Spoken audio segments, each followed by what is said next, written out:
Monumento a Francisco Pizarro. El viernes 18 de enero de 1935, mediodía, se develó el monumento al fundador de la ciudad, Francisco Pizarro, en el atrio de la catedral.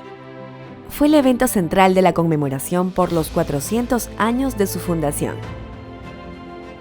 El nombre del escultor es Charles Carey Ramsey y donado por su viuda para la ciudad en su aniversario. Existen otras dos esculturas iguales, aunque con algunas diferencias por haber sido hechas en distintas fundiciones.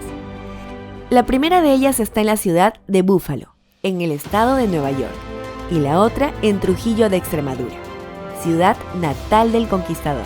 Son anteriores a esta. La pieza muestra a Pizarro con yelmo y penacho en un Brissol corcel, ambos con armadura. No es quizá la más fiel interpretación histórica, pero es la voluntad y precisión del artista lo que se expresa en la obra. En 1952, al revitalizarse un viejo proyecto de hacer dos plazas a los lados de Palacio, se demolió la propiedad que en el siglo XVI perteneció al medio hermano de San Martín de Alcántara y que perteneció luego al Monasterio de la Concepción.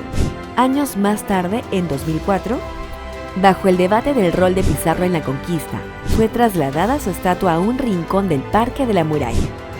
El monumento Francisco Pizarro fue una parte importante de la Plaza Mayor durante gran parte del siglo XX y representa la celebración por los 400 años de fundada la ciudad. Monumento a Francisco Pizarro, nuestra Lima del Bicentenario.